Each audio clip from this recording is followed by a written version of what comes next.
नमस्कार दोस्तों, मैं हूं प्रसन्न मिश्रा और स्वागत है आपका द हिंदू के दैनिक हिंदी अनुवाद में। दोस्तों, आज तारीख है 19 जनवरी 2017। तो चलिए दोस्तों शुरू करते हैं। तो पहली खबर ये है कि 9.2 lakh crore back in circulation. RBI chief यानी कि आरबीआई गवर्नर उर्जित पटेल ने कहा है कि 9.2 लाख करोड़ रुपए फिर से प्रवाह में, फिर से परिसंचरण में आ गए हैं। यानी कि 8 नवंबर को नोटबंदी के बाद से जो तकरीबन 15 लाख करोड़ रुपए की करेंसी बंद कर दी गई थी, उसमें से 9.2 लाख करोड़ रुपए की करेंसी को फिर से बाजार में उतार दिया गया है, मार्केट में उतार दिया गया है।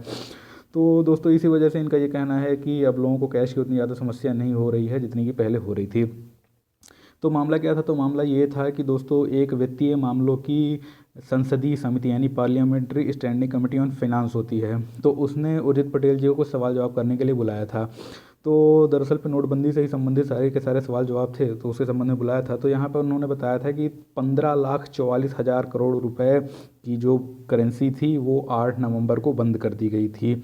और ये पूछने पर कि कितनी वापस आ गई है, यहाँ पे लिखा हुआ है कि कितनी वापस आ गई है, तो इस पे अभी उन्होंने कोई जवाब नहीं दिया। उन्होंने कहा कि अभी गिनती चल रही है कि कितनी वापस आ गई है, क्योंकि हम इस बात को मिलान करना चाहते हैं कि जितनी वापस कंप्यूटरों में दर्ज की गई है, क्या वाकई में उतनी करेंसी कैश में भी वापस आई है, कहीं बदमाशी तो नहीं की गई है।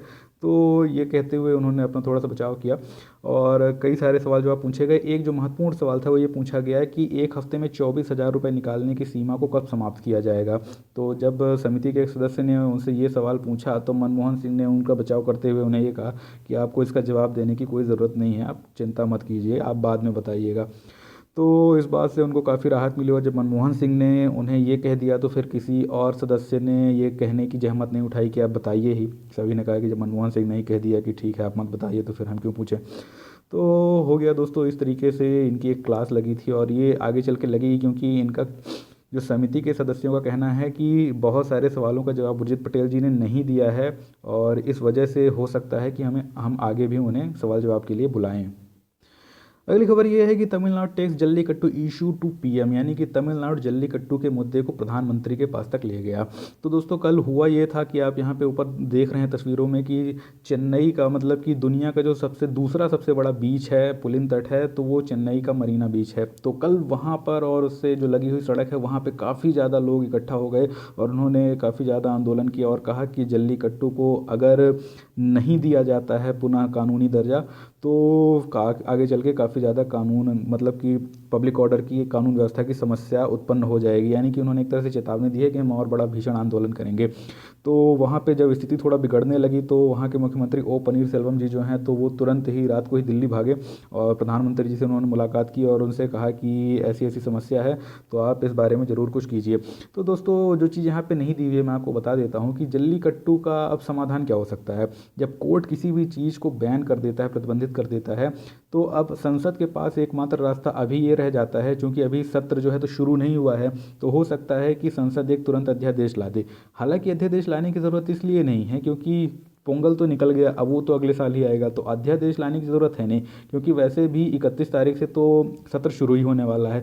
तो हो सकता है कि 31 तारीख को जो सत्र शुरू होगा तो वहाँ पे संसद में कोई ऐसा नया कानून प्रस्तावित किया जाए, उस पर बातचीत हो, चर्चा हो, जिसमें कि जल्लीकट्टू को कुछ ऐसा, मतलब कि उसमें हो सकता है कुछ ऐसे ही प्रावधान बनाए जाएं कि जल्लीकट्टू में जो बैल उपयोग किए जाएंगे तो उन पे एक हद से ज़्यादा बल का प्रयोग नहीं किया जाएगा।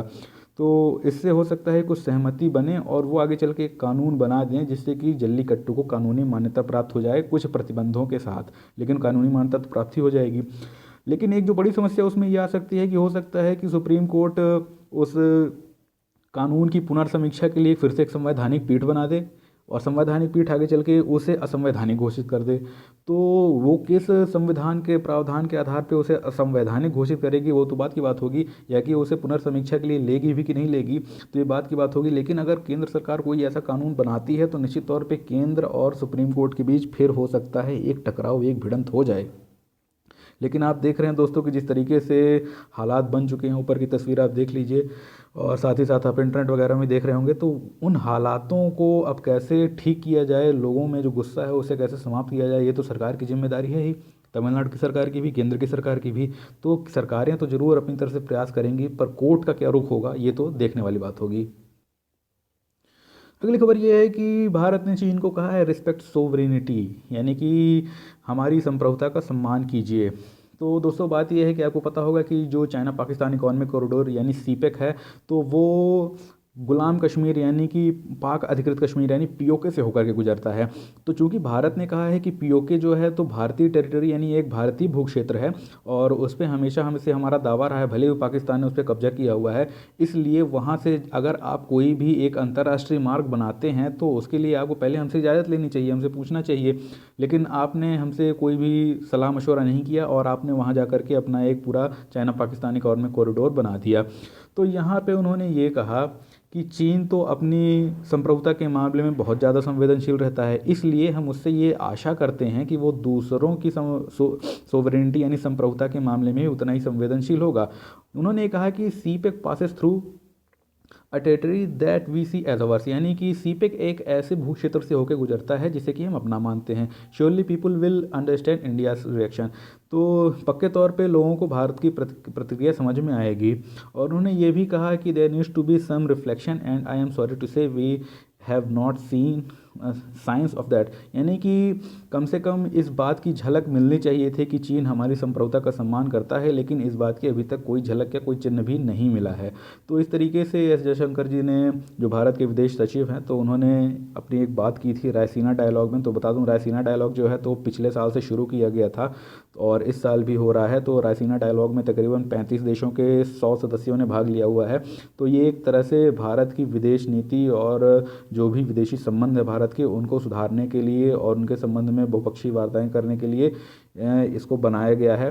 तो इसके बारे में अभी और जानकारी आपको मिलेंगी तो मैं आगे दूंगा।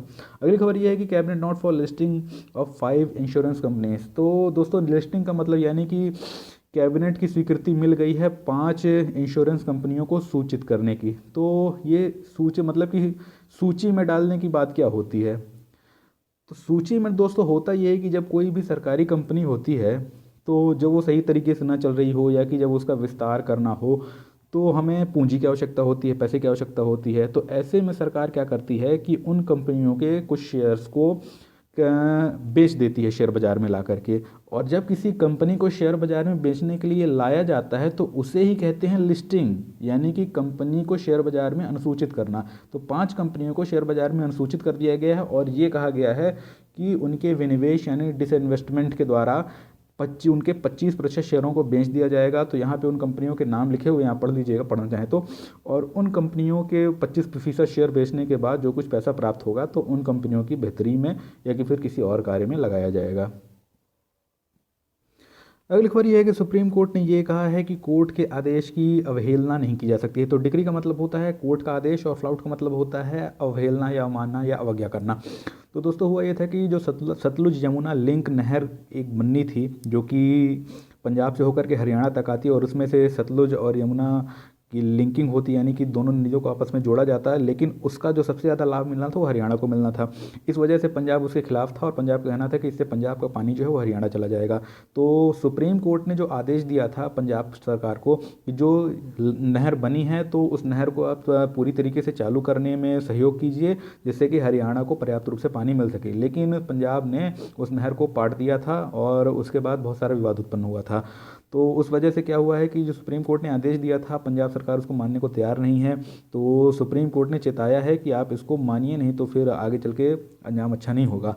तो सुप्रीम कोर्ट ने ये कहा कि जो भी हमने आदेश दिया है तो उसको किसी भी तरीके से लागू किया जाना चाहिए और वो आदेश कैसे लागू होगा वो उन दोनों राज्यों का सिरदर्द है जिनके लिए वो डिग्री बनाई गई, मतलब कि वो आदेश दिया गया है।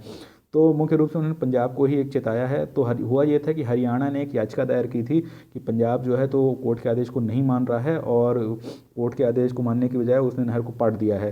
तो इस वजह से झगड़ा उनके बीच बढ़ गया था। एक तो मैं कई बार आपको उसके बारे में बता भी चुका हूँ। तो आपको मैंने बताया था कि इस बार हो सकता है कि TB, MDR TB, XDR TB, bedaquiline यानी कि इन सारी चीज़ों के संबंध में एक सवाल तो ज़रूर ही ज़रूर बन सकता है, क्योंकि ये जो टीबी के पेशेंट का मामला है ये लगातार खिंचता जा रहा है।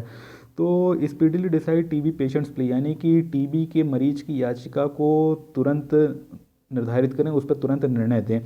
तो हो ये रहा है दोस्तों कि ये जो टीबी के मरीज़ हैं तो इनको बेडाक्विलीन दवाई नहीं दी जा रही है, जो कि सरकार के पूर्ण रूप से नियंत्रण में है, क्योंकि सरकार का ये कहना है क्योंकि अगर बेडाक्विलीन एक बार इन्हें दे दी गई और ये उसके प्रति भी प्रतिरोधी यानी रेजिस्टेंट हो गए तो ये दुनिया के किसी दवाई से ठीक नहीं होंगे। साथ ही साथ वो जो भीतर इनके बैक्टीरिया बैठा है वो रेजिस्टेंट हो जाएगा और इनके माध्यम से जिन और लोगों को बैक्टीरिया फैलेगा तो वो सारे लोग भी टीबी से बच नहीं पाएंगे। तो इस वजह से सरकार काफ़ी ज़्यादा इस मामले में सावधान है। अगली खबर ये है कि Uttar Pradesh registers increase in number of out of school children, यानी कि स्कूल छोड़कर भागने वालों में उत्तर प्रदेश में संख्या में वृद्धि दर्ज की गई, यानी कि उत्तर प्रदेश में अब बीच में ही स्कूल छोड़ देने वाले छात्रों की संख्या लगातार बढ़ रही है। तो पूरा आंकड़ों का ही आर्टिकल थे ये पूरा, तो इसमें आप सारे आंकड़े देख लीजिएगा कि पहले कितने परसेंट था, अब बढ़ करके कितने परसेंट हो गया, यानी पहले कितने परसेंट लोग छोड़ देते थे, अब कितने परसेंट छोड़ते हैं, किन राज्यों में सुधार हुआ है, किन राज्यों में और भी ज़्यादा समस्या उत्पन्न हो गई है। तो इन सारी चीज़ों को आपको जानना होगा। ये मेंस में क्वेश्चन बन सकता है कि जिस तरीके से देश में बच्चे अपना बीच में ही पढ़ाई लिखाई छोड़ करके दूसरे काम धंधों में लग जाते हैं, उससे उन बच्चों को क्या घाटा होता है और साथ ही साथ उससे देश की अर्थव्यवस्था को क्या घाटा होता है और साथ ही आगे चल के देश में कैसी कैसी सामाजिक समस्याएं उत्पन्न होती हैं। तो इनसे संबंधित मेंस में क्वेश्चन जरूर बन सकता है। अगली खबर ये है कि India first clinical trial to reduce hair losses in cancer patient. तो आपको पता होगा कि ये लिखा गया है कि भारत ने ऐसा पहला क्लिनिकल ट्रायल किया गया है जिससे कि कैंसर के मरीजों की जब दवा की जाएगी, इलाज किया जाएगा तो उनके बाल नहीं झड़ेंगे। तो आपको बता दूं कि कैंसर के इलाज में कीमोथेरेपी का इस्तेमाल किया जाता है और जब किसी को कीमोथेरेपी दी जाती है तो होता ये है कि आमतौर पर उसके सारे के सारे बाल झड़ जाते हैं, क्योंकि ये कीमोथेरेपी का साइड इफेक्ट होता है। तो दोस्तों कीमोथेरेपी शरीर पे किस तरीके से असर करती है वो मैं आपको बताना चाहता था। तो यहाँ पे लिखा हुआ है since cancer cells are highly dividing, चूँकि जो कैंसर की कोशिकाएं होती हैं वो बहुत तेज़ी से विभाजित होती हैं एंड कीमो मेडिसिन अटैक दो सेल्स, और जो कीमो दवा होती है तो वो उन बहुत तेज़ी से विभाजित होने वाली कोशिकाओं पे हमला करती है, अटैक करती है। But at the same time blood cells, mucosal lining and hair follicles, लेकिन ठीक उसी वक्त जब ये सब कुछ हो रहा होता है तो रक्त कोशिकाएं और म्यूकोसल लाइनिंग और हेयर फॉलिकल्स, ये सारी भी चीज़ें ऐसी होती हैं जिन पे कीमो की दवा अटैक कर देती है, हमला कर देती है। और यही वजह है कि जो मरीज है जो कीमो की दवा ले रहा है तो उसका ब्लड काउंट यानी कि उसके खून में रक्त कणिकाओं की संख्या कम हो जाती है, मुंह में छाले पड़ जाते हैं और उनके बाल झड़ने शुरू हो जाते हैं। तो एक शब्द यहाँ पे आया है ऑन्कोलॉजी। तो ऑन्कोलॉजी का मतलब होता है वह विज्ञान जिसमें कैंसर का अध्ययन किया जाता है, उसे कहते हैं ऑन्कोलॉजी। अगली खबर ये है कि राजनाथ सिंह जी ने मणिपुर के मुख्यमंत्री को कहा है take steps to remove blockade, यानी कि ब्लॉकेड को अर्थात की नाकेबंदी को समाप्त करने के लिए कदम उठाइए। तो आपको पता होगा दोस्तों कि नेशनल हाईवे 2 जो कि मणिपुर जाता है तो उस पर काफ़ी वक्त से नागाओं ने नाकेबंदी करके रखी हुई है और मणिपुर की सरकार लगातार उस नाकेबंदी को खुलवाने में असफल रही, जिसकी वजह से मणिपुर में सप्लाई पूरी तरीके से बंद हो गई है। तो इस बात के लिए राजनाथ सिंह ने कहा है कि अगर आप ये करने में असफल हो जाते हैं तो हमें दूसरे संवैधानिक तौर तरीकों का इस्तेमाल करना पड़ेगा। सीधी सी बात, उन्होंने एक धमकी दी है कि हम वहाँ पे राष्ट्रपति शासन लगा देंगे। अब हालांकि मणिपुर में तो चुनाव ही होने वाले हैं तो राष्ट्रपति शासन लगा के भी कुछ वहाँ पे बहुत उखाड़ा नहीं जा सकता है, क्योंकि चुनाव के बाद ये हो सकता है कि इनकी सरकार ही पलट जाए। लेकिन अगर ये फिर से जीत जाते हैं और ये ब्लॉकेड आगे भी लग जाते हैं तो फिर ऐसी स्थिति में वहाँ पर हो सकता है राष्ट्रपति शासन लगा दिया जाए। तो अगली खबर ये है कि life for selling adulterated food with fatal results mooted, यानी कि अब यहाँ पे कई सारे शब्द हैं, पहले उनको आपको हिंदी अर्थ बता देता हूँ। एडल्टरेटेड, तो दोस्तों एडल्टरेटेड का मतलब होता है मिलावटी पदार्थ और एडल्ट्रेशन का मतलब होता है मिलावट करना। तो फैटल मतलब होता है जिससे मौत हो जाए यानी कि प्राणघातक, और मूट का मतलब होता है विचार करना। तो इसका सीधा सा मतलब आप समझ रहे हैं। और लाइफ यानी कि जो लाइफ या लाइफर या लाइफ सेंटेंस, इसका मतलब होता है उम्र कैद।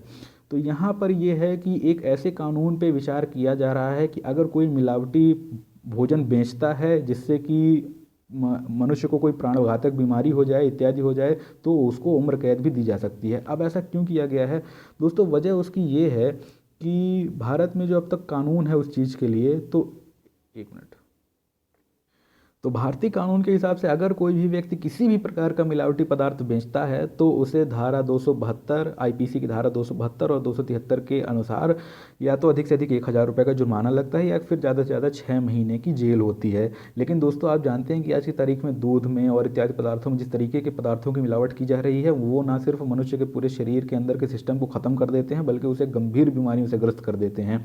अब चूंकि आप देख सकते हैं कि इंडियन पिनल कोड 1860 यानी भारतीय दंड संहिता 1860 में बनी थी, तो ये सारे नियम कानून भी उसी ज़माने में बने थे। तो तब के ज़माने में तो कोई भी ऐसे रसायन नहीं हुआ करते थे कि जिनसे दूध बनाया या इत्यादि बनाया जाए। तो दुनिया कितनी बदल गई है लेकिन हमारे कानून अभी नहीं बदले हैं। तो विधि आयोग ने इस बात को सुझाया है कि जो कोई भी व्यक्ति इस प्रकार की गतिविधियों में मुलव्विस या सम्मिलित पाया जाता है जो कि ऐसी मिलावटें करता है जिससे कि किसी व्यक्ति को प्राणघातक रूप से नुकसान हो जाए, तो उन्होंने ये कहा कि इसके लिए एक criminal law amendment bill 2017 provision dealing with the food adulteration ये लाया जाना चाहिए। यानी कि आप इसका हिंदी मतलब समझ ही रहे होंगे कि क्रिमिनल लॉ यानी कि आपराधिक कानून संशोधन विधेयक 2017 provision dealing with the food adulteration यानी भोजन में मिलावट से संबंधित प्रावधानों से निपटने हेतु। तो दोस्तों इस प्रकार से आप समझ गए कि किस तरीके से विधि आयोग 5 वर्ष में एक बार बनता है और बहुत सारे नए नए कानून जो बनाए जाने चाहिए उन पे अपनी वो एक संस्तुति देता है। तो अगली खबर ये है कि यहाँ पे एक चीज़ आ रही है, उसका नाम है NSCN के। तो दोस्तों NSCN जो है तो ये नागालैंड का एक विद्रोही और आतंकवादी संगठन है और NSCN दो हैं, एक NSCN IM है और एक NSCN के है। तो जो NSCN के यानी NSCN खापलांग है तो ये दरअसल पे भारत सरकार से कोई बातचीत नहीं करता है और सीधे हमले करता है। तो एक बार इसने हमले करके भारत के 20 जवानों की हत्या कर दी थी। तो इस वजह से भारत सरकार ने म्यांमार में घुस करके जो एक सर्जिकल स्ट्राइक की थी तो इसी के खिलाफ की थी।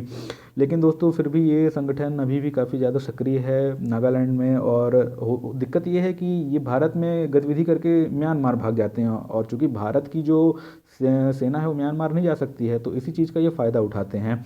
तो इसी संबंधित एक खबर आई थी, हालांकि खबर महत्वपूर्ण नहीं लेकिन NSCN जानना आपके लिए महत्वपूर्ण था।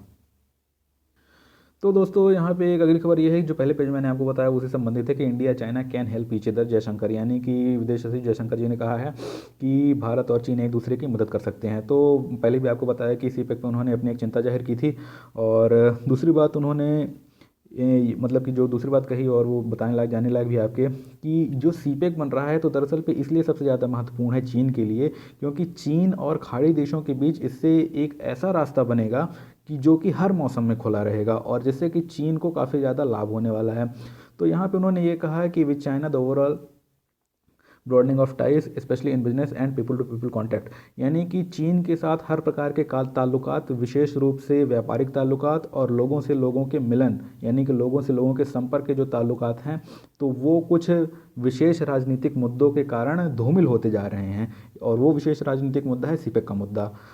तो दोस्तों यहाँ पे उन्होंने कहा कि जो CPEC है तो मुख्य रूप से एक पॉलिटिकल इशू CPEC है और जो मुख्य रूप से पॉलिटिकल इश्यूज़ यानी कि राजनीतिक मुद्दे हैं तो वो काफ़ी ज़्यादा महत्वपूर्ण हैं और भारत और चीन को उन दोनों में काफ़ी ज़्यादा सोच समझ के चलना पड़ेगा क्योंकि पिछले काफ़ी महीनों से उनके बीच इन मामलों को लेकर के गहमागहमी रही है।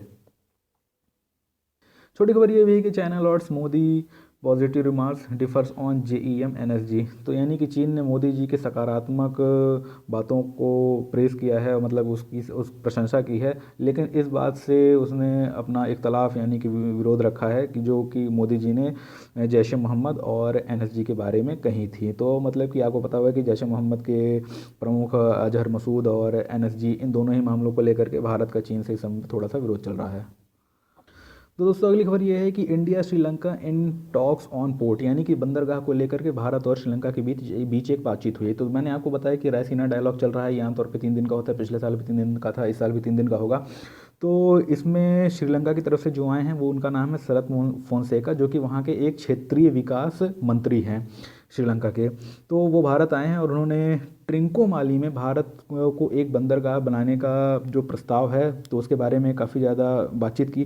तो आपको बता दूं दोस्तों कि हम्बनटोटा में चीन के सहयोग से एक बंदरगाह बना है, लेकिन वो जो बंदरगाह बना है तो उसके संबंध में चीन के अनुभव कुछ ज़्यादा अच्छे नहीं हैं। उसके पीछे दोस्तों वजह ये है कि वहाँ पे जो बंदरगाह बना है तो उसकी वजह से श्रीलंका को तकनीकी तौर पे तो हस्तांतरण किया गया है कई सारी चीज़ों का, लेकिन धन का उतना ज़्यादा हस्तांतरण नहीं किया गया चीन के द्वारा, जिसकी वजह से काफ़ी ज़्यादा ऋण श्रीलंका को लेना पड़ा। और वो बंदरगाह बनाते बनाते श्रीलंका जो है इतने ज़्यादा ऋण में डूब चुका है कि अब उसे लगता है कि ये हमने शायद थोड़ा सा गलती कर दी, क्योंकि एक बार जब चाइनीज़ कहीं पर आ जाते हैं तो फिर वो आसानी से हटते नहीं हैं ये भी। और दूसरी बात, जब हमने इतने सारा कर्जा ले लिया तो ये हम कैसे पटाएंगे, ये भी एक बड़ी समस्या उनके लिए खड़ी होती जा रही है। तो उन्होंने ये कहते मतलब कि इस बात को स्वीकार किया शरद फोनसेका जी ने कि ये चीन से हमने जो लिया था कर्जा तो उससे हमें काफ़ी ज़्यादा आर्थिक रूप से बोझ पड़ रहा है। तो शायद ये ऐसी अब योजना बना रहे हैं कि आगे चल के हम चीन से कोई ऐसा समझौता नहीं करेंगे, क्योंकि चीन जो है तो एकदम से व्यापारिक देश है और वो किसी को भी छोड़ता नहीं है पैसे के मामले में।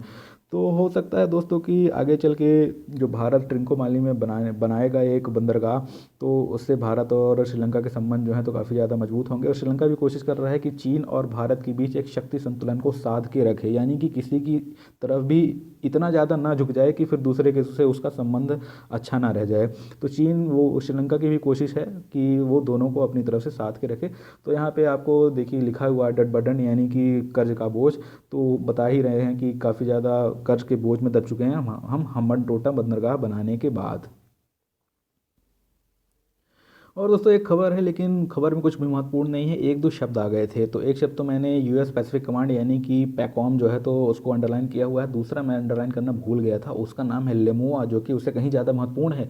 दोस्तों भारत और अमेरिका के बीच कुछ रक्षा समझौते हुए थे और उनको नाम दिया गया था logistic agreement, logistics exchange memorandum of understanding, यानी कि लेमुआ।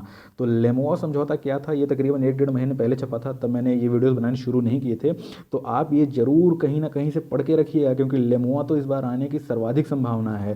तो ये आप जान के रखिए कि इस तरीके के जो छोटे छोटे शब्द होते हैं तो ऐसे ही बहुत सारे शब्द आते हैं, जैसे कि आ गया था IORARC क्या है, इंडार्क क्या है, ऐसे ही 1 2 सालों में लगातार सवाल आए हैं। अगली खबर यह है कि Russia is biggest threat to liberal world order, यानी कि उदारवादी वैश्विक व्यवस्था के लिए रूस सबसे बड़ा खतरा है, ऐसा कहना है उपराष्ट्रपति जो बिडेन का। तो आपको बता दूं दोस्तों कि कल डोनाल्ड ट्रंप जी शपथ लेंगे, ऊपर आप देख ही सकते हैं कि यहाँ पे डोनाल्ड ट्रंप खड़े हैं यहाँ, और यहाँ पे उनके होने वाले उपराष्ट्रपति माइक पेंस खड़े हैं। तो ओबामा साहब और जो बिडेन साहब का तो कल विदाई हो जाएगा, लेकिन वो जाते जाते अपनी बहुत सारी बातों को कह के जा रहे हैं। तो देखिए आगे चल के क्या होता है। हालांकि खबर में कुछ खास नहीं था, क्योंकि अब खास वो होगा जो डोनाल्ड ट्रंप अपनी नीतियां बनाएंगे, तो ओबामा जी या ये जो बिडेन साहब जो कहते हैं तो उसका कोई ज़्यादा महत्व नहीं रह गया है। तो यहाँ पे एक और ओबामा प्रशासन ने बात कही कि clash with China can be dangerous, यानी कि चाइना से टकराव खतरनाक हो सकता है। तो ओबामा प्रशासन पहले भी ऐसी बातें कहता रहा है, अब तो चूंकि उनका आखिरी दिन है, कल 20 तारीख है, तो कल डोनाल्ड ट्रंप का शपथ ग्रहण हो जाएगा, फिर ओबामा जी की पूरी तरीके से विदाई हो जाएगी। तो कल से एक नए दौर का शुरुआत होगी दोस्तों। तो वो दौर कैसा होगा, वो निश्चित तौर पे पूरे अंतर्राष्ट्रीय रूप से पूरे अंतर्राष्ट्रीय परिदृश्य को बदलने वाला होगा कि डोनाल्ड ट्रंप अगले 1 महीने या 2 महीने में कौन कौन सी नीतियां चलाएंगे, उनकी विदेश नीति क्या होगी और अमेरिका के अंदर उनकी आर्थिक नीतियां क्या होंगी। ये सारी चीज़ें सारी दुनिया को काफ़ी ज़्यादा प्रभावित करेंगी, तो इन पे आपकी नज़र ज़रूर होनी चाहिए। अब दोस्तों एक खबर ये है कि Gambia leaders term extended by 3 months. तो यानी कि गाम्बिया के जो नेता हैं तो उनके कार्यकाल को 3 महीने बढ़ा दिया गया है। दोस्तों मैं आपको सच्चाई ये बताऊं कि गाम्बिया में एक तानाशाह काम करते हैं। तो अफ्रीका के कई सारे देश हैं जहाँ पे तानाशाही चलती है, बिल्कुल तानाशाही चलती है। तो यहाँ के जो प्रेसिडेंट हैं यहिया जम्मेह साहब, तो यहिया जमेह साहब अभी चुनाव हार गए, लेकिन चुनाव हारने के बाद भी वो अपना पद छोड़ने के लिए तैयार नहीं है। तो हो ये रहा था कि जो नए चुन के आए हैं वो कह रहे थे कि भाई अपना पद छोड़ो, आप तो हार चुके हो। इतना ही नहीं, उसके अलावा अफ्रीकी यूनियन के जितने भी बाकी देश हैं तो वो लगातार यहिया जमेह को कह रहे थे कि आप अपना पद छोड़ दीजिए, क्योंकि अगर आप पद नहीं छोड़ते हैं तो फिर चुनाव का कोई मतलब नहीं रह जाएगा और लोकतंत्र आपके देश में कभी आ नहीं पाएगा। और इससे अफ्रीका की ही बदनामी होगी कि अफ्रीका में लगातार ये तानाशाही बढ़ती जा रही है और इतना समय आ गया है, लेकिन अफ्रीका फिर भी इससे मुक्त नहीं हो पा रहा है। तो आपको बता दूं कि कुछ दिन पहले नाइजीरिया के राष्ट्रपति मोहम्मद बुखारी ने इनसे कहा था कि भाई अपना पद छोड़ दो। और कई सारे लोगों ने भी कहा था कि भाई अपना पद छोड़ दो, लेकिन ये छोड़ने के लिए राजी नहीं हो रहे हैं। तो इसलिए इनके कार्यकाल को 3 महीने बढ़ा दिया गया है, लेकिन 3 महीने बाद अब ये फिर से नहीं तैयार होंगे तो भगवान जाने क्या होगा। अगली खबर ये है कि 2016 was the hottest year on record. तो दोस्तों एक संस्था है जिसका नाम है नोवा, यानी कि नासा की जैसी ही संस्था है। यानी कि जैसे कि अमेरिका में जो भी सरकारी संस्था होती हैं तो उनमें आमतौर पे आखिर में एडमिनिस्ट्रेशन दिया जाता है। तो नोवा जो है तो दरअसल पे national oceanic and atmospheric administration, तो ये अमेरिका की एक सरकारी संस्था है और इसका लघु नाम है नोवा। तो नोवा के पास रिकॉर्ड है 1880 से लेकर के 2016 तक के तापमान के आंकड़ों का।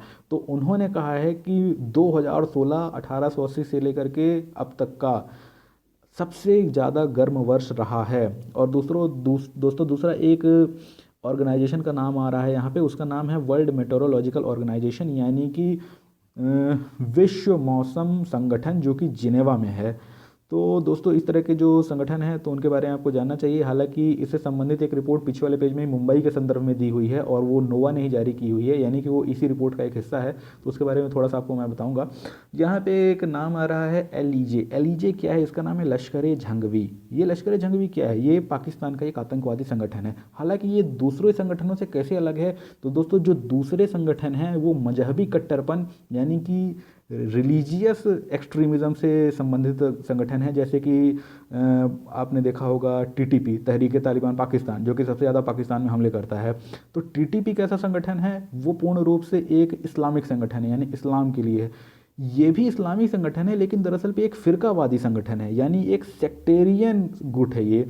तो दोस्तों होता क्या है कि आपको पता होगा कि इस्लाम में मुख्य रूप से दो पंथ हैं, शिया और सुन्नी। तो जो लश्कर ए झंगवी है तो ये सुन्नियों का एक कट्टरपंथी संगठन है और ये वहाँ पर शियाओं की हत्या करता है और इसने कई सारी कार्यवाहियों को अंजाम दिया था और कई सारे शियाओं को मारा भी था पाकिस्तान में। तो इस वजह से जो पाकिस्तान की सरकार है तो अब इसके पीछे पड़ गई है और वो इसे ख़त्म करना चाहती है, लेकिन ये भी जो है तो ये अफ़गानिस्तान में जाकर के दुनिया भर के इलाकों में जाकर के छुप गए हैं और ये वहीं से बार बार आकर के हमले करके फिर से भाग जाते हैं। तो ऐसी स्थिति में पाकिस्तान जो है तो जो सांप उसने आतंकवाद का पाला था तो वो अब दुनिया भर के धार्मिक कट्टरपन और फिरकावादी कट्टरपन, इन सब चीज़ों में इतना ज़्यादा फंसता जा रहा है पाकिस्तान की, अब पता नहीं उसे कौन बचाएगा। और ऐसी स्थिति में पाकिस्तान का भविष्य क्या है तो वो तो पाकिस्तान खुद ही जानता है। अगली खबर ये है कि माली में सुसाइड ब्लास्ट हुआ जिसमें 50 मारे गए। तो आपको जानना है कि माली कहाँ पे है और माली की राजधानी क्या है, ये गाओ शहर जो है तो ये कहाँ पे है। एक महत्वपूर्ण बात मैं दोस्तों आपसे कहूँगा, जब भी आप अखबार पढ़ते हैं तो जैसे कि यहाँ पे आपको जर्मनी में बर्लिन मिल गया, गाओ मिल गया, मोसुल मिल गया, जो भी शहर आपको अखबार में मिलते हैं, जैसे कि यहाँ पे आपको मायामी मिल गया, फ्लोरिडा, तो ये शहर आपको विश्व के नक्शे में ज़रूर देखने चाहिए दोस्तों, तभी जाकर के आपका जियोग्राफी काफ़ी ज़्यादा स्ट्रांग होगा। और अगर आप साल भर ऐसा कर गए तो दुनिया का कोई ऐसा इलाका नहीं बचेगा कि जो जिसके बारे में आपको पता ना हो कि वो कहाँ पर है, लेकिन आपको ये धीरे धीरे करना पड़ेगा। अगली छोटी सी खबर ये है कि Germany to hold election on सितंबर 24, यानी कि इस साल 24 सितंबर को जर्मनी में चुनाव होंगे। तो दोस्तों अगली खबर एक ये है कि cap set on soft for electronics. तो दोस्तों इलेक्ट्रॉनिक्स की मैन्युफैक्चरिंग में जो छूट प्रदान की जा रही थी तो उस पर एक सीमा लगा दी गई है। तो सॉफ्ट का मतलब होता है छूट। तो दोस्तों हुआ ये था कि जो एक प्रदान की जा रही थी इलेक्ट्रॉनिक्स की मैन्युफैक्चरिंग में छूट, और जिसके आधार पे आपको पता हो कुछ दिन पहले एप्पल ने भी मांगी थी कुछ विशेष छूटें, लेकिन उसको नहीं दी गई थी क्योंकि ये कहा गया कि अगर आपको हम छूट देंगे तो बाकियों को भी देना पड़ेगा। तो दोस्तों ये कहा गया है कि जो ये छूट की सीमा है तो अब ये 31 दिसंबर 2018 तक ही लागू रहेगी। और जो एक स्पेशल इंसेंटिव पैकेज यानी एक विशेष सहायता पैकेज जो है तो वो मात्र 10,000 करोड़ रुपए का होगा, यानी कि इससे ज़्यादा की फिर कोई छूट नहीं दी जाएगी। उसके अलावा उन्होंने कहा कि अगर 1 बिलियन से ज़्यादा का इन्वेस्टमेंट होता है देश में, यानी कि $1 बिलियन का मतलब होता है $1 अरब से ज़्यादा का अगर इन्वेस्टमेंट होता है देश में, तो एक high powered committee presided by the cabinet secretary, यानी कि एक उच्च शक्ति वाली समिति, जिसे कि किसकी अध्यक्षता में, कैबिनेट सेक्रेटरी यानी कि कैबिनेट सचिव की अध्यक्षता वाली एक उच्च शक्ति वाली समिति जो है, तभी जब वो उसे स्वीकृति दे देगी तभी जाकर के वो इन्वेस्टमेंट कर सकते हैं इलेक्ट्रॉनिक सेक्टर में। तो इस प्रकार के कुछ नए नियम आए हैं तो आप देख लीजिएगा। और यहाँ पे यूएन ने एक बहुत महत्वपूर्ण बात कही। उन्होंने कहा है कि demonetisation not to have long term harmful impact on economy, यानी कि नोटबंदी की वजह से अर्थव्यवस्था पर लंबे वक्त के लिए कोई भी बहुत ज़्यादा घातक प्रभाव नहीं पड़ेगा। तो ये अगर यूएन ने कह दिया है तो काफ़ी ज़्यादा महत्वपूर्ण बात है। लेकिन दोस्तों अभी आईएमएफ और डब्ल्यूटीओ और दुनिया भर की जो रिपोर्टें आ रही हैं तो वो इस चीज़ को काफ़ी ज़्यादा सेंसिटिव मान रहे हैं कि इससे समस्याएं उत्पन्न हो सकती हैं। दोस्तों यहाँ पे जो एक खबर है तो उसके लिए पहले बता दूँ फ्रेट का क्या मतलब होता है। फ्रेट का मतलब होता है माल की ढुलाई। आमतौर पे जो माल ढुलाई की जाती है खासकर मालगाड़ियों से तो उसको फ्रेट कहा जाता है। तो यहाँ पे लिखा हुआ है container corporation Nippon express partner for freight, यानी कि भारत का जो कंटेनर कॉर्पोरेशन है और जापान की जो निप्पन एक्सप्रेस है तो उन्होंने एक समझौता किया है ताकि निप्पन एक्सप्रेस जो है वो ऐसी तकनीकी और ऐसी सुविधाएं भारत को प्रदान कर सके जिससे कि दिल्ली और बेंगलोर के बीच हमारी जो मालगाड़ियां हैं वो समय से और सहूलियत से पहुंच सकें। अगली बात ये कही गई है कि फ्रेट अनअट्रैक्टिव, यानी कि भारत में जो मालगाड़ी के द्वारा ढुलाई है तो काफ़ी ज़्यादा अनाकर्षक है। अनाकर्षक इसके लिहाज से उन लोगों के लिहाज से जो अपना माल ढुलवाना चाहते हैं। तो ये कहा गया है कि rail freight transportation cost in India is not very appealing for user, यानी कि उपयोगकर्ताओं के लिए भारत में माल भाड़े का किराया बिल्कुल भी आकर्षक नहीं है, क्योंकि ये बहुत ज़्यादा है और साथ ही साथ बहुत ज़्यादा लेट होता है, डिले बहुत ज़्यादा होते हैं। तो पैसा चुका भी दिया जाए तब भी कई बार समय से आपको सामान नहीं मिल पाता है जो कि बड़ी बड़ी कंपनियों को चाहिए होता है। तो ये कहा गया है कि we need to work towards competitive pricing so that more users are attracted towards it. तो उन्होंने कहा है कि हमें इस बात की ज़रूरत है कि हम ज़्यादा से ज़्यादा प्रतिस्पर्धी मूल्यों को उपयोग कर सके, और वो कब होगा जबकि हम अपनी तकनीकियों को बढ़ाएंगे, तब जा करके हम उन प्रतिस्पर्धी मूल्यों पे आएंगे। यानी कि लोग ट्रकों पे क्यों ज़्यादा भरोसा करते हैं, क्योंकि ट्रक ज़्यादा जल्दी से पहुंचा देते हैं, ज़्यादा तेज़ी से पहुंचा देते हैं। तो बहुत सारी ऐसी चीज़ें हैं कि जो हमारे रेलवे में समस्याएं हैं, अगर उनको सुधार लिया जाए तो रेलवे जो है तो वो काफ़ी ज़्यादा मुनाफे का सौदा साबित होगा। अगली बात यह है कि सेंटर से PMGKY will not apply for non cash income, यानी कि बिना कैश वाली इनकम, गैर नकदी वाली इनकम के लिए PMGKY अप्लाई नहीं होगा। तो दोस्तों ये बात हुई क्या थी, तो यहाँ पे जो कुछ लिखा हुआ है तो उसके हिसाब से मैं आपको बताता हूँ कि क्या बात हुई थी। कि आपको पता होगा कि ये कहा गया था केंद्र सरकार की ओर से कि जो कोई भी पकड़ा जाएगा तो उसका जो पैसा जब्त किया जाएगा तो उससे PMGKY यानी प्रधानमंत्री गरीब कल्याण योजना लागू की जाएगी। तो ये प्रधानमंत्री गरीब कल्याण योजना के लिए उन्होंने एक ऐसा बनाया था कि 50-50% योजना चालू की थी कि जो कोई भी व्यक्ति काला धन वगैरह रखे है तो वो हमें दे दे और हम 50% उसको दे देंगे और 50% अपने पास रखेंगे। लेकिन उस 50% का भी जो आधा है तो वो उसको एक निश्चित समय के लिए यानी 5 साल की अवधि तक के लिए बैंक में ही जमा करके रखना पड़ेगा और सिर्फ वो 25% ही अपने पास निकाल पाएगा। तो इस तरीके की जो योजनाएं आई थी तो उनमें ये कहा गया था कि क्या बाहर में जमा पैसे, यानी कि जो व्यक्ति जिसका काला धन बाहर जमा है या ज्वेलरी में है या शेयर बाज़ार में लगा हुआ है या कि इमूवेबल प्रॉपर्टी यानी कि ऐसी प्रॉपर्टी यानी कि जैसे घर हो गया और ज़मीन हो गई जो कि अचल संपत्तियां जिसे कहते हैं, तो अचल संपत्तियों में लगा है, तो ये कहा है कि सिर्फ और सिर्फ कैश इनकम और बैंक में जमा पैसे, सिर्फ और सिर्फ इसी के निर्माण में आपने जो काला धन कमाया था उसी को सिर्फ आप सफ़ेद करा सकते हैं, उसके अलावा बाकी किसी भी चीज़ को आप सफ़ेद नहीं करा सकते हैं। तो ये बात आपको समझने योग्य थी और आप समझ गए। और यहाँ पे एक लिखा हुआ है प्रोटेक्शनिज्म क्लाउड ग्लोबल ग्रोथ ए पोल। तो हुआ क्या था कि एक ऐसा सर्वेक्षण किया गया जिसमें 500 अर्थशास्त्रियों से एक पोल कराया गया और पूछा गया कि जो प्रोटेक्शनिज्म है यानी संरक्षणवाद है तो उसका क्या प्रभाव होगा। तो प्रोटेक्शनिज्म के बारे में मैंने कल भी आपको पूरी तरह विस्तार समझाया था कि जब बाहर के सामान पे आप प्रतिबंध लगा करके उसको आना बंद कर देते हैं, आयात बंद कर देते हैं और अपने देश की वस्तुओं और सेवाओं को ज़्यादा से ज़्यादा उत्पादित करके अपने देश की इंडस्ट्री को बढ़ाने की कोशिश करते हैं, तो इसे कहते हैं संरक्षणवाद या प्रोटेक्शनिज्म, जो कि ग्लोबलाइजेशन के खिलाफ होता है। तो ये कहा गया है कि जो वैश्विक समृद्धि है तो उसको धक्का लग सकता है संरक्षणवादी नीतियों से। तो ऐसा कहना है कुछ अर्थशास्त्रियों का। दोस्तों अगली खबर ये है कि क्षेत्रीय कनेक्टिविटी योजना यानी कि रीजनल कनेक्टिविटी प्लान के तहत 65 एयरपोर्ट को फिर से रिवाइव करने यानी फिर से पुनर्जीवित करने का एक प्रस्ताव दिया गया है। तो दोस्तों मैं आपको बता दूं, कुछ नाम है इसमें। एक का नाम है एएआई यानी एयरपोर्ट अथॉरिटी ऑफ इंडिया, जो कि देश में एयरपोर्टों का निर्माण करती है।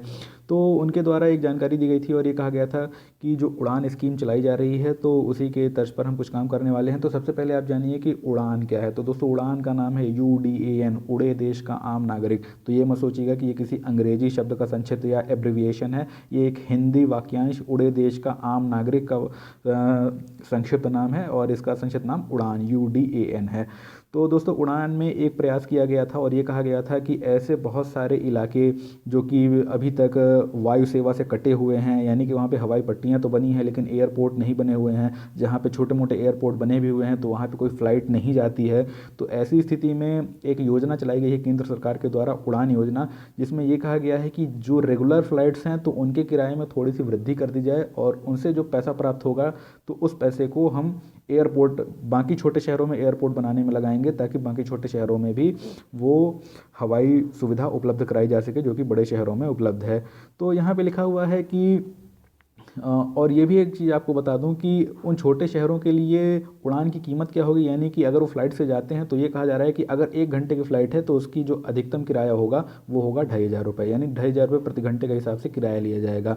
तो ये आने में तो अभी काफ़ी वक्त लगेगा, लेकिन जो महत्वपूर्ण बात है वो जान जाइए कि यहाँ पर ये कहा गया है कि जो देश में 65 महत्वपूर्ण ऐसे एयरपोर्ट हैं जिनको कि कवर किया जाना है, जो कि छोटे छोटे एयरपोर्ट्स हैं और उनको आगे चल के बड़ा बनाया जाना है, तो उनमें से तो 52 ऐसे हैं तो जिनका उपयोग ही नहीं हो रहा है और उनमें से 13 एयरपोर्ट ऐसे हैं जिनका कि बहुत कम उपयोग हो रहा है, यानी अंडरसर्व्ड हैं। तो उनका ये कहना है कि अगर इन सारे एयरपोर्ट को सुधार दिया जाए और कोशिश की जाए, और साथ ही साथ जो कंपनियां हैं जैसे इंडिगो एयरलाइंस है, स्पाइस जेट है इत्यादि, तो इन्होंने भी कहा है कि हाँ अगर एयरपोर्ट अच्छे बन जाते हैं तो हम वहाँ पे अपनी फ़्लाइट्स शुरू करेंगे। तो ये आगे की बात है, देखा जाएगा क्या होगा। तो यहाँ पे लिखा हुआ है कि CIL to unveil long term coal option for power companies. तो यानी कि CIL कोल इंडिया लिमिटेड ने उस बात का अनावरण किया है जिसमें कि लंबी दीर्घावधि के लिए पावर कंपनियों को कोयले की नीलामी के लिए बुलाया जाएगा, यानी कि एक बार नीलामी हो जाएगी तो लंबी अवधि के लिए उनके पास फिर वो कोल ब्लॉक बने रहेंगे। तो हालांकि बहुत खास न्यूज़ नहीं थी। यहाँ पे अगली खबर ये है कि try 6 attorney general opinion on Jio tariff plan. तो ये मैं आपको बता दूं, ये यहाँ पे लिखा हुआ है कि ट्राई 6 अटॉर्नी जनरल ओपिनियन, यानी कि ट्राई ने महान्यायवादी का मत मांगा है, ओपिनियन मांगा है कि जियो ने जो टैरिफ प्लान दिया है वो कानूनी तौर पे सही है या नहीं है।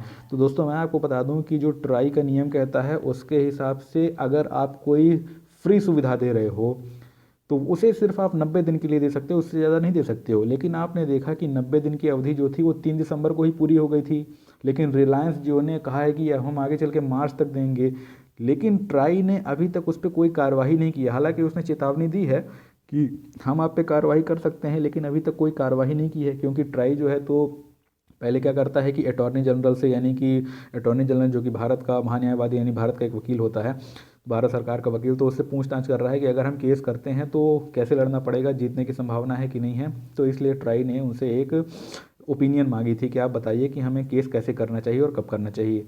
तो देखिए केस जरूर करेगा ट्राई इसके ऊपर, क्योंकि जो बाकी कंपनियां हैं एयरटेल, वोडाफोन, आइडिया, ये सब दबाव बना रही हैं कि आपने तो हमारे ऊपर बड़ा जुर्माना लगा दिया 3,050 करोड़ रुपए का, और जब जियो कानून तोड़ रहा है तो उसके ऊपर कोई कानून लागू नहीं होता है। तो अब देखिए बात तो सही है, अब भाई मुकेश अंबानी हैं तो कैसे इतनी जल्दी कार्रवाई हो जाएगी उनके ऊपर, लेकिन होनी तो चाहिए यार, तभी तो कानून सबके ऊपर बना रहेगा। तो दोस्तों आखिरी वाला जो पेज था तो उसमें सिर्फ एक ही न्यूज़ है, लेकिन बहुत ही ज़्यादा महत्वपूर्ण न्यूज़ है, और वो ये है कि prototype of super super computer इन 2017, यानी कि 2017 में एक सुपर सुपर कंप्यूटर का प्रोटोटाइप बनेगा। दोस्तों प्रोटोटाइप क्या होता है कि जब कोई भी हमको वस्तु बनानी होती है तो जब हम उसका पहला कोई नमूना बनाते हैं तो उसे हम प्रोटोटाइप कहते हैं। तो दोस्तों जो सुपर सुपर कंप्यूटर यानी कि इतना तेज होगा, इतना तेज होगा कि इसमें 1 अरब अरब यानी कि 1 बिलियन बिलियन, यानी 1 अरब में आप 1 अरब का गुणा कर दीजिए तो उतनी गणनाएं 1 सेकंड में हो सकेंगी, यानी कि ये बहुत ताकतवर कंप्यूटर होगा।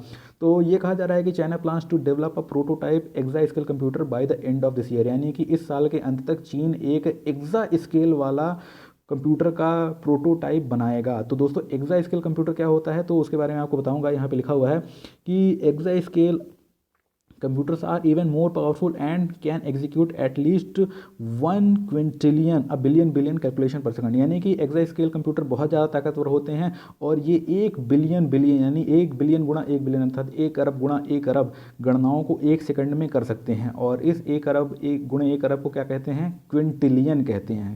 ध्यान रखिए दोस्तों, इसे क्या कहते हैं? क्विंटिलियन। तो ये कहा जा रहा है कि ये तकरीबन 1 क्विंटिलियन गणनाओं को 1 सेकंड में कर लेगा, तो यानी इतना ताकतवर होगा। और दोस्तों आपको ये भी बता दूं कि वर्तमान में जो दुनिया का सबसे तेज सुपर कंप्यूटर है वो भी चीन के ही पास है। तो सामने उसकी जो फोटो देख रहे हैं तो वो उसी की फ़ोटो है। इसका नाम है सनवे ताइहू लाइट सुपर कंप्यूटर। तो इसे अभी पिछले साल ही दुनिया के सबसे तेज सुपर कंप्यूटरों का दर्जा दिया गया है। और दोस्तों मैं आपको बता दूं कि दुनिया में जो 500 सबसे ज़्यादा तेज सुपर कंप्यूटर हैं तो उनमें से 167 अकेले चाइना के पास हैं और उसके बाद हैं अमेरिका के पास 165 और भारत के पास तो अभी केवल गिने चुने 2 ही 4-5 हैं। लेकिन फिर भी भारत सुपर कंप्यूटर की रेस में है और कई सारे देश तो अभी ऐसे हैं कि वो तो सुपर कंप्यूटर की रेस में ही नहीं है कहीं पर। इसके अलावा चीन का ये कहना है कि A complete computer system of the exascale supercomputer and its application can only be expected in 2020, यानी कि 2020 तक ही इस कंप्यूटर एक्सास्केल कंप्यूटर को अनुप्रयोगों में लाया जा सकेगा। हालांकि प्रोटोटाइप अभी बनाया जाएगा, लेकिन जब इसका मूल उपयोग जो कि किया जाता है सुपर कंप्यूटरों का, चाहे मौसम की जानकारी के लिए हो या कि बहुत ज़्यादा डाटा स्टोर करने के लिए हो या कि बहुत बड़ी बड़ी गणनाएँ करने के लिए हो या कि फिर क्लाउड कंप्यूटिंग के लिए हो, जिसके लिए भी सुपर कंप्यूटर का इस्तेमाल किया जाता है, तो दोस्तों वो जो इस्तेमाल है इसका वो 2020 तक ही शुरू हो पाएगा। तो दोस्तों इस तरीके से मैंने आपको वो चीज़ें बता दी। आखिरी में जो यहाँ पे लिखा हुआ है, जो अंडरलाइन किया हुआ है, तो यही लिखा हुआ है कि आखिर एक्सास्केल कंप्यूटर का इस्तेमाल कहाँ होगा। तो बिग डाटा यानी बहुत विशाल मात्रा में डाटा को एकत्र करने के लिए, क्लाउड कंप्यूटिंग के लिए और साथ ही साथ बहुत सारी यानी गतिविधियों के लिए भी किया जाएगा। और उन्होंने कहा कि ये जो नया कंप्यूटर बनेगा तो ये सारी दुनिया को डाटा ट्रांसमिशन एफिशिएंसी यानी कि डाटा को भेज पाने की दक्षता और कैलकुलेशन स्पीड और यानी कि गणना करने की रफ्तार, इन दोनों में ही सारी दुनिया के लिए एक मार्ग प्रशस्त करने वाला साबित होगा। तो दोस्तों इस प्रकार से आज के द हिंदू का पूरा दैनिक हिंदी अनुवाद समाप्त होता है। तो ये आपको कैसा लगा आप मुझे ज़रूर बताइएगा। और इसके अलावा मैंने आपको बताया कि मैंने फेसबुक में एक नया आईडी भी बनाया है। तो जो लोग भी मुझे भेजना चाहते हैं रिक्वेस्ट, तो वो मुझे उसी आईडी पे भेजें तो मैं उसे तुरंत स्वीकार करूँगा। तो उसकी मैं लिंक जो है तो अपने कमेंट सेक्शन में डाल दूँगा, वीडियो कमेंट सेक्शन में आपको लिंक मिल जाएगी। और दोस्तों आज फिर से वीडियो लंबा हो गया है, लेकिन काफ़ी ज़्यादा समझाने में लंबा हो जाता है और कई सारे लोगों ने मुझसे कहा कि वीडियो लंबा हो जाए तो दिक्कत नहीं है, लेकिन हमें जानकारी पूरी चाहिए। तो मैंने यही कोशिश की कि जानकारी आपको पूरी दूं। तो दोस्तों इस प्रकार से जो कुछ भी बात मुझे कहनी थी वो कह दी। जो नए व्यूअर्स यहाँ पे आए हैं वो इस चैनल को जरूर सब्सक्राइब करें, इससे उन्हें मेरी सारी वीडियोस बिना किसी फेसबुक लिंक के या बिना कोई सर्च किए मिल जाएंगी। तो दोस्तों कल फिर से मिलेंगे, तब तक के लिए धन्यवाद, शुभ रात्रि, जय हिंद।